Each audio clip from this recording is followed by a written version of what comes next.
sangguniang panlalawigan ng probinsya ng La Union, isa sa mga pinaka-busy na sangay ng provincial government upang maayos ang mga ordinansa at maaksyonan ang bawat hinaing at boses ng mga taga-LU. Pero this time of holiday season, light mode muna ang ambience sa mga tanggapan sa gusali ng sangguniang panlalawigan.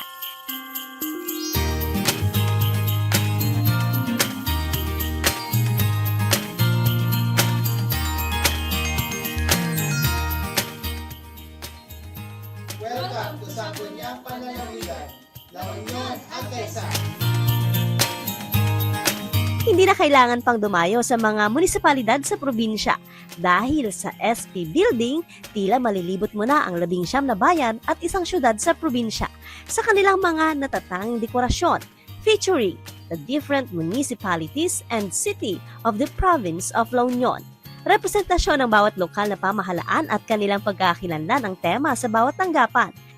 Na nire-represent po niya is yung yung tagline ng ating province na La Union Agkaisa. So, our office, the Sangguniang Panlalawigan, chose to have a contest sa bawat offices ng ating board members wherein nagbunutan sila, tas kung ano yung mga munisipyo na pwede nilang i-represent, and then yon from there, bale, i-decorate nila yung office nila according to doon sa makikilala yung nabunot nila na munisipyo. So, ito na yung mga output ng mga per office na nandito sa Sangguniang Panlalawigan.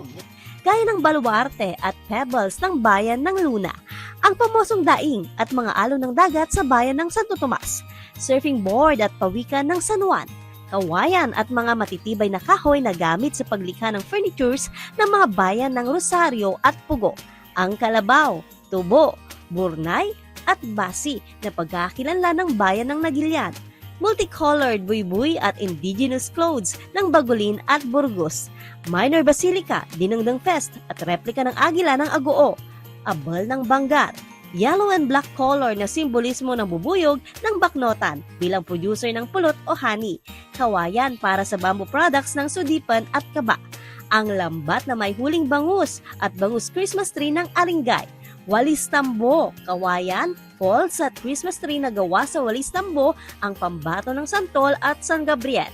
Alam mong bayan ng Bawang dahil fruit basket capital of the North, ang dragon fruits, fruit wines at ubas farm representation, corn products at corn husk na Christmas tree ng Tubao, ang pamosong Imuki Island at sea creatures ng bayan ng Balawan, at ang simple but meaningful decoration ng San Fernando City.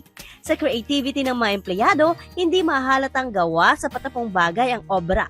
Ang mga materials na ginamit dito ay yung mga dapat eco-friendly, mga recyclable materials, gaya ng mga soft drink bottles, yung mga ganon. Tapos yung dapat kasama din kasi yun sa mag-gradean. May mga judges kasi kami dito coming from the outside. Hindi yung mga judges namin is hindi yung mga nandito rin sa insider, kumbaga. Bale, ang mga materials dito dapat eco-friendly siya, tapos recyclable. Tapos, isa rin sa gradean dito is yung sustainability. Dapat kapag natapos na yung contest sana, dapat magagamit pa rin yung mga materials na. Bagamat isa itong kompetisyon, ipinamalas naman ng mga empleyado ang kanilang pagkakaisa para sa kanilang entry. Friendly competition lang.